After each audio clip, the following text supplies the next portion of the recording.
Assalamualaikum warahmatullahi wabarakatuh. Apa kabar adik-adik semuanya? Oke, kali ini kita akan bahas soal-soal tentang persiapan US kelas 9 SMP. Oke, siap ya? Dan ini adalah requestan soal dari adik kita dari Gunung Putri. Oke, mungkin langsung aja ya. Semoga bisa disimak. Nomor 1. Hasil dari 64 pangkat 2 per 3 ditambah 81 pangkat 3 per 4 dikurangi 1 per 5 dipangkatkan negatif 2. Nah, ketika soalnya itu berupa pangkat pecahan, maka 64 ini disebut bilangan pokok ya. Maka bilangan pokoknya harus dijadikan bentuk pangkat. Nah, bentuk pangkatnya harus sesuai dengan pecahan di bagian bawah atau disebut penyebutnya. Jadi 64 itu harus dibuat jadi bentuk berapa pangkat 3. 64 berapa pangkat 3? Berapa kira-kira? Ya, 64 itu adalah 4 pangkat 3. Ingat, pangkatnya harus 3. Jadi 64 kita ubah menjadi 4 pangkat 3. Ingat, 3-nya sesuai yang pecahan di bawah atau penyebutnya. Kemudian 2 per 3-nya kita tulis ulang. 2 per 3 ditambah, nah sama, 81 pangkat 3 per 4. Nah, maka 81 sebagai bilangan pokok harus kita ubah menjadi bentuk bilangan pangkat. Bilangan pangkatnya sesuai pangkatnya yang di bawah atau penyebut. Berarti 81 itu berapa pangkat 4 ya, sesuai berapa pangkat 4. Berapa kira-kira? Ya, 3 pangkat 4. Oke, maka kita tuliskan di sini 81 adalah 3 pangkat 4. Nah, sisanya adalah 3 per 4. Kita tulis ulang, 3 per 4. Oke, kemudian yang terakhir 1 per 5 pangkat negatif 2. Nah, kalau yang bagian belakang ini, yang bentuk pecahan itu bilangan pokoknya ya. Sementara pangkatnya tidak pecahan, tetapi pangkatnya di sini negatif. Nah, masih ingat gak gimana kalau pangkatnya negatif? Ya, kita harus jadikan menjadi bentuk pangkat positif. Gimana caranya? Ya, caranya adalah kita membalikkan bentuk pecahan yang bilangan pokoknya. Jadi 1 per 5 kita putar. Ya, kita putar. Jadinya 1-nya di bawah, 5-nya di atas. Menjadi 5 per 1. Kalau sudah diputar, maka pangkatnya menjadi positif.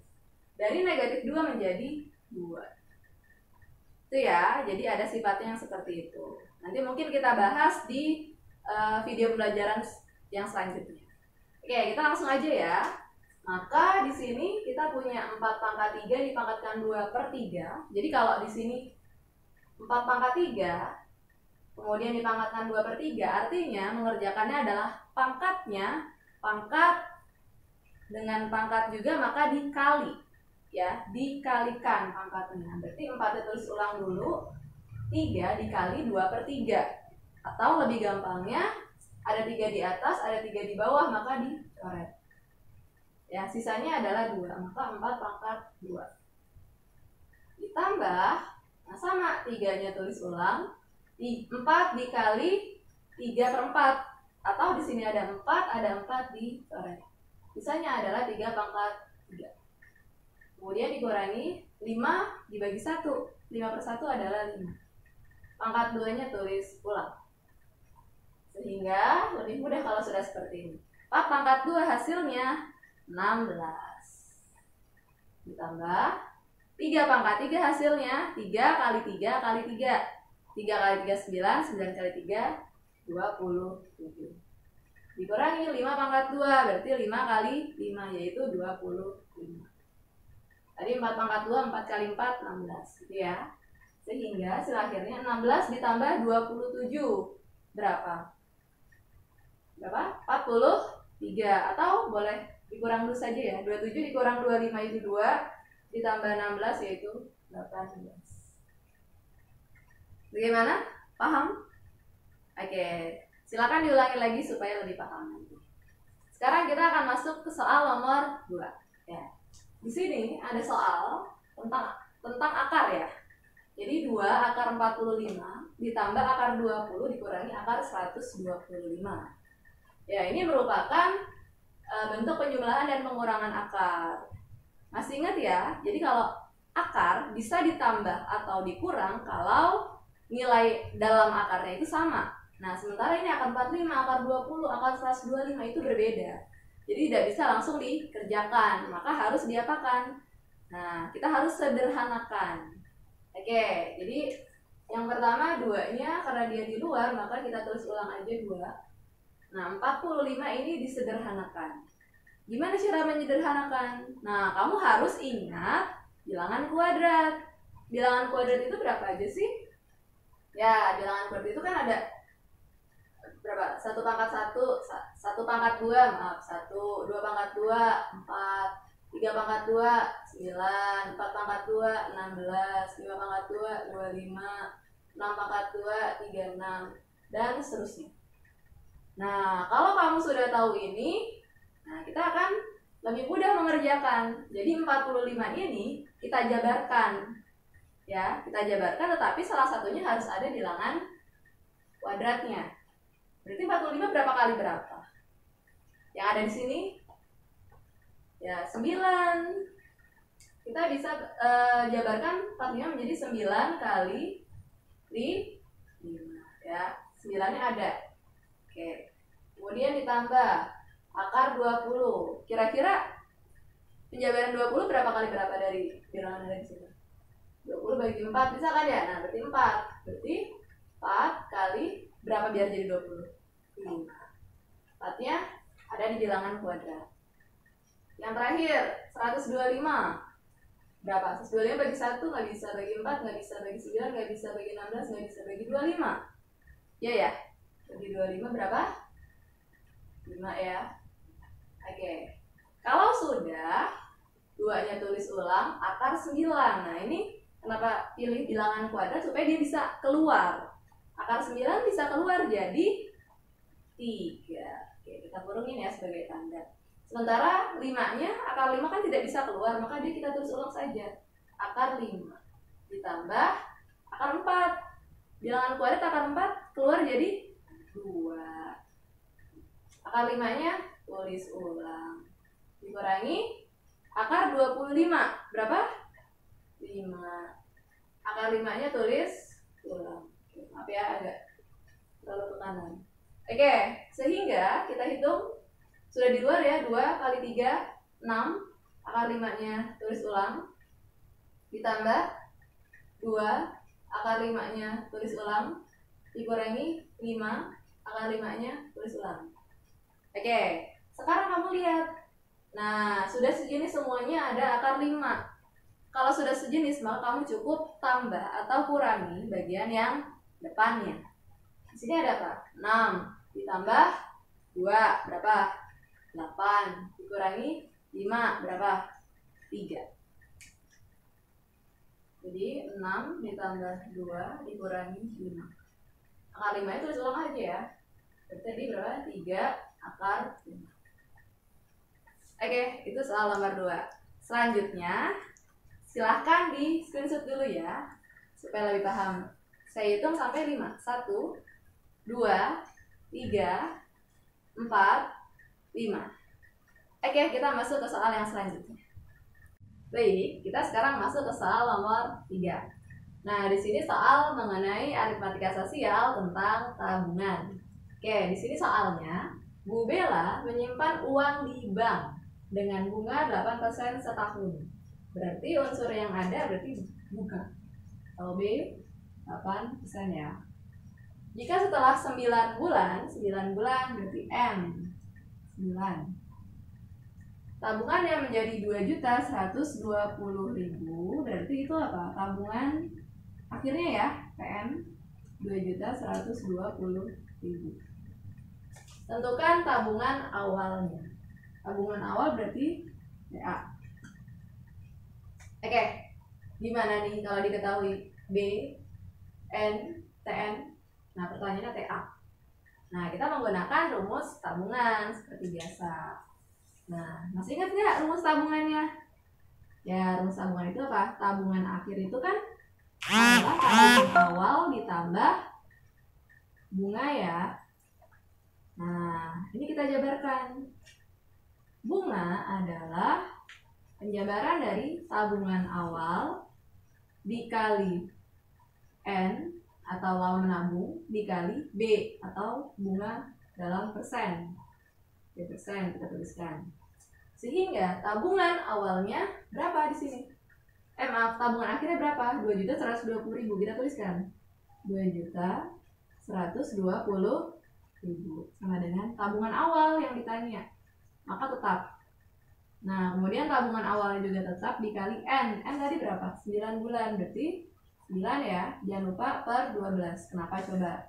Karena bunganya itu dalam tahun, sementara lama nabungnya dalam bulan. Maka supaya dia sama dan harus diubah ke dalam bentuk persennya sesuai unsur bunga ya, sehingga per 12 dikali bunga persennya berapa? 8 per 100.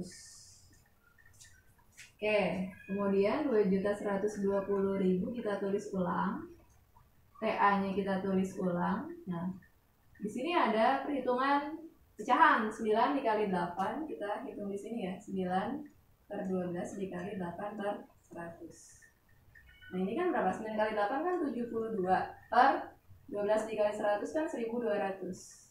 Atau kalau diperkecil sama-sama dibagi berapa? Bagi 12 ya. Bagi 12 itu kan 6 per 100. 0,06. 0,06. Dua angka belakang koma ya. Karena kan per 100. Nah, berarti hasilnya adalah 0,06 TA. Gitu ya. Nah, sehingga 2.120.000 sama dengan TA, 1 TA atau 1 TA ini ditambah 0,06 TA. Berarti 1,06 TA. Sehingga TA-nya sendiri adalah berapa? 2.120.000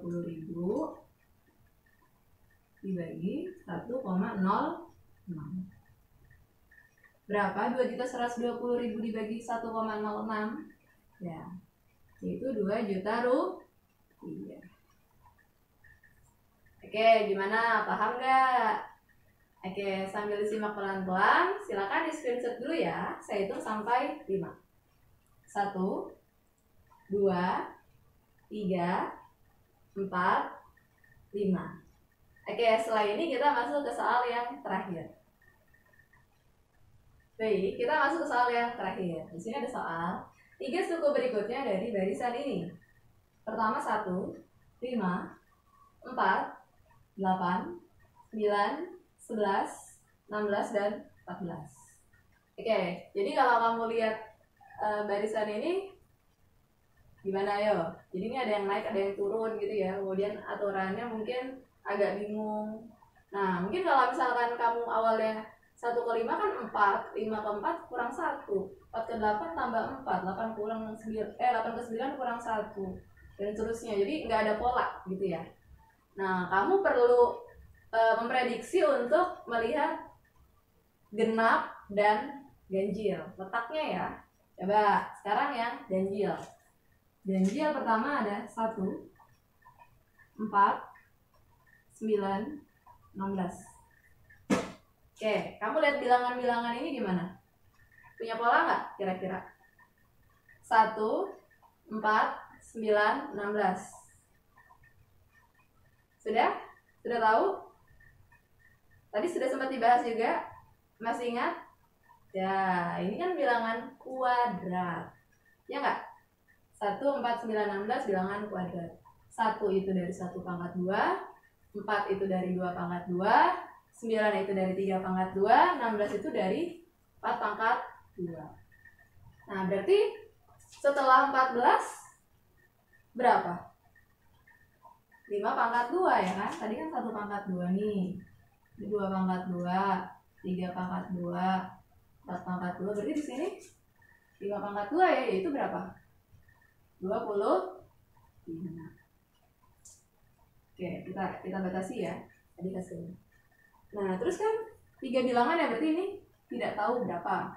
Kemudian sebelahnya lagi termasuk, berarti 6 pangkat 2, yaitu 36, gitu kan ya? Oke.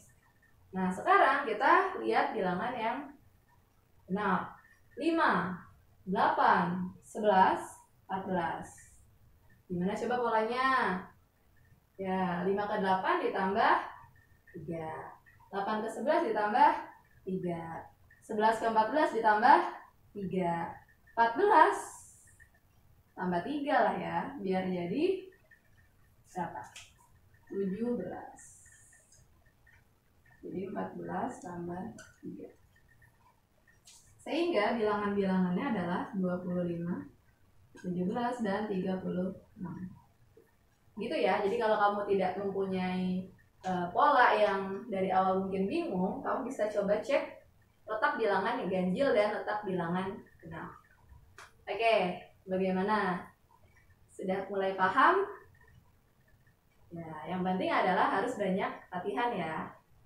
Oke, mungkin cukup untuk pembahasan kali ini. Jangan lupa untuk di komen kalau kamu punya requestan soal yang lain. Insya Allah kakak akan buatkan untuk kedepannya. Dan jangan lupa untuk di-share ke teman-teman kamu, di-like dan di-subscribe, jangan lupa. Oke, kakak akhiri. Wassalamualaikum warahmatullahi wabarakatuh. Dah.